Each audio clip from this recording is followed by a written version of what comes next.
Muy bien, vamos a ampliar la información sobre el retiro, renuncia y exclusiones de candidatos para las elecciones congresales 2020. Y estamos en compañía de Manuel Chuquillanqui, abogado del Gabinete de Asesores del Jurado Nacional de Elecciones. ¿Qué tal, Manuel? ¿Cómo estás, Beca? Me gusta estar aquí. Igual, por supuesto, tenerte. Muchísimas gracias por acompañarnos.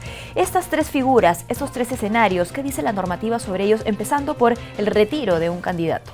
Primero hay que recordar de que la fecha límite para el retiro, renuncias y la fecha límite de exclusión fue determinada en un proceso de reforma electoral anterior, ¿no? En el año 2017 y 2018 se dictaron distintas normas. Una de ellas estandarizaba distintos hitos del cronograma electoral, entre los que se encontraba este punto límite. ¿Y por qué se pone una fecha límite? La fecha límite se coloca porque, como todos sabemos, la Oficina Nacional de Procesos Electorales tiene que elaborar una serie de materiales electorales, entre los cuales están las cédulas de votación, listas de electores, las listas de candidatos, y toda esta información obviamente depende de quiénes son y qué partidos son los que han quedado en carrera. Entonces justamente se pone este límite máximo para que la Oficina Nacional de Procesos Electorales tenga el espacio y el tiempo suficiente para poder producir todos esos materiales.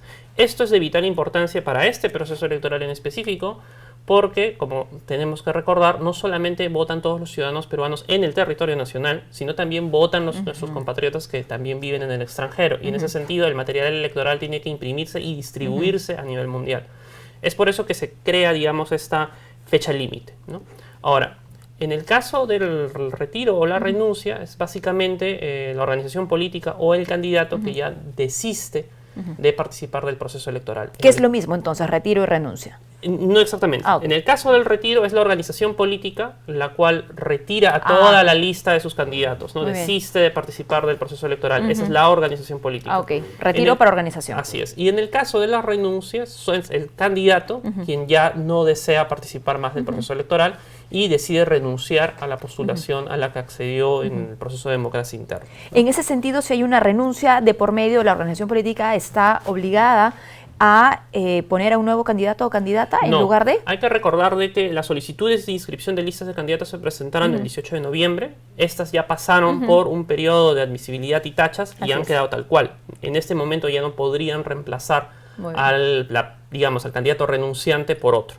Es decir, la lista quedaría incompleta en ese sentido. Quedaría ese vacío. Quedaría ese vacío, pero digamos existen estas dos figuras como para que a la fecha también máxima del 27 se puedan presentar estas situaciones, ¿no? Perfecto. Para la renuncia habría que presentar algún tipo de documentación, ¿hay algún tipo de requisito para poder renunciar a la lista? Bueno, tiene que haber un documento en el cual quede claramente establecida la voluntad del candidato de retirarse, obviamente, del proceso electoral, ¿no? Eso lo pueden presentar ante los jurados electorales especiales para su tramitación correspondiente. ¿Y debe ir previamente con la organización política o no necesariamente? Si algún candidato y candidata desea renunciar a participar de esas elecciones, lo puede hacer directamente con los jurados electorales especiales. En el caso de las renuncias estamos hablando ya de la voluntad del propio candidato de querer participar. En ese sentido no requiere obviamente de mayor coordinación. Obviamente de que esto ya lo correcto tendría que ser que tal vez se comuniquen con ellos y hayan algún tipo de coordinación o acuerdo.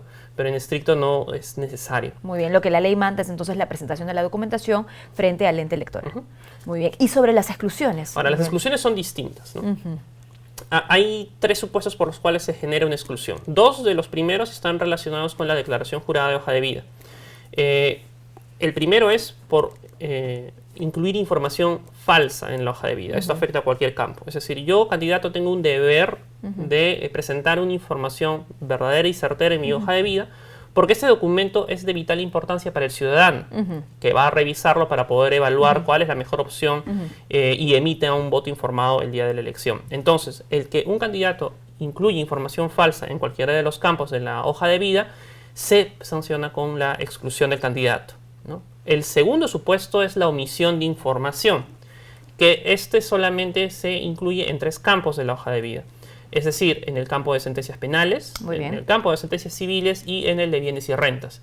En estos tres campos la omisión de información se sanciona con la exclusión del candidato. Obviamente, como en cualquier procedimiento jurisdiccional, aquí tenemos una doble instancia. Son los jurados electorales especiales los llamados a pronunciarse y emitir la resolución que declara la exclusión o no. Y obviamente la resolución que emita el jurado electoral especial puede ser apelada ante el Pleno del Jurado Nacional de Elecciones. Que es lo que hemos estado viendo recientemente en las diferentes audiencias que se comparten y visibilizan a través del canal, ¿no? Así es, y es más, también cabe recordar de que el Jurado Nacional de Elecciones ha emitido un acuerdo de pleno hace unos días en los cuales pone una fecha límite para los jurados electorales especiales en la cual tengan que pronunciarse sobre exclusiones, que es el próximo 20 de diciembre. Muy bien. De tal forma que existiría un espacio entre el 20 y el 27 para que se puedan discutir las apelaciones, ¿no? Y se puedan resolver las mismas dentro del plazo legal. Ahora, hemos visto aquí dos causas de exclusión, pero hay una tercera. Y la tercera tiene que ver con la prohibición de entrega de dádivas. La entrega de dádivas por parte de un candidato se sanciona primero con una multa, pero en caso de reincidencia puede llegar a la exclusión del candidato. Ahora, aquí también sí es importante recordar de que en caso un candidato prometa o entregue un objeto que supere las 2 UITs, este acto puede ser sancionado también con la exclusión directa. Es decir, ya no se multa en primer término, sino se puede proceder a la exclusión. En todos los casos, todos estos supuestos de exclusión solamente pueden ser dictados hasta el 27 de diciembre.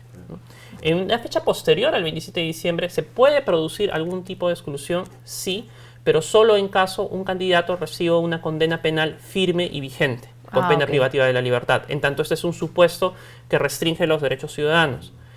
Si un candidato recibiese una condena penal firme y vigente en el plazo posterior al 27 de diciembre, se le puede excluir incluso hasta un día antes de la elección. Claro, por más que aparezca quizá en la cédula de sufragio, no sabemos que no podríamos elegir a esa persona. Muy bien, frente a los retiros, a las renuncias, a las exclusiones, ¿qué es lo que deberían tener en claro las organizaciones políticas, ¿no? Porque cuando se habla de omisión de información, falsedad en la información, uno piensa y dice, bueno, caramba, pero han habido varios filtros, empezando desde la convocatoria de los candidatos y candidatas.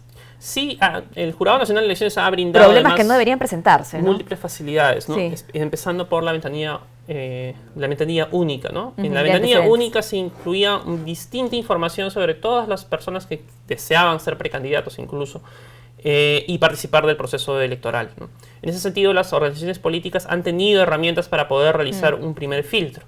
Lo que es importante resaltar también es de que si bien hemos pasado por un periodo de admisibilidad y tachas, en la admisibilidad y tachas, si bien también se podían verificar algunas cuestiones sobre la hoja de vida, sobre todo se evaluaban los requisitos para ser candidatos. Claro. En este caso se está evaluando la veracidad de la información que se incluye en la hoja de vida, puesto que nuevamente la declaración jurada de hoja de vida es un documento de extrema importancia para la ciudadanía. Y son etapas de verificación, ¿no? Que es importante también que eso lo sepa el televidente, el elector. Claro. Cada una de estas etapas corresponde a un periodo del cronograma electoral. Hemos superado con éxito ya la etapa de admisibilidad, la etapa de tachas y ahora nos encontramos ya en la etapa de exclusiones, donde, como se ha señalado ya, los ciudadanos también podemos participar presentando nuestras denuncias, ¿no? Y obviamente el Jurado Nacional de Elecciones con la Dirección de Fiscalización, que está presente en todos los jurados electorales especiales a nivel nacional, participa activamente para poder generar esos filtros y obviamente brindarle la información más certera a la ciudadanía. Tienen entonces como fecha límite el 20 de diciembre los jurados electorales especiales que vayan a pronunciarse sobre la exclusión de algún candidato o candidata hasta el cierre del día. Hasta el 20, ¿no? Hasta algún momento del día 20 pueden emitir esas resoluciones de tal forma que luego los candidatos y candidatas puedan presentar las apelaciones que estimen necesarias, ¿no? Y el Pleno del Jurado Nacional de Elecciones emitirá su resolución previa audiencia pública. Muy bien, bueno, muchísimas gracias, Manuel, por acompañarnos, por darnos luces sobre este tema que es, por supuesto, muy importante, el retiro, la renuncia y las exclusiones de los candidatos para las elecciones congresales. Gracias por acompañarnos. No, gracias, Mirta. Muy bien, Manuel Chuquillanqui, abogado del Gabinete de Asesores del Jurado Nacional de Elecciones.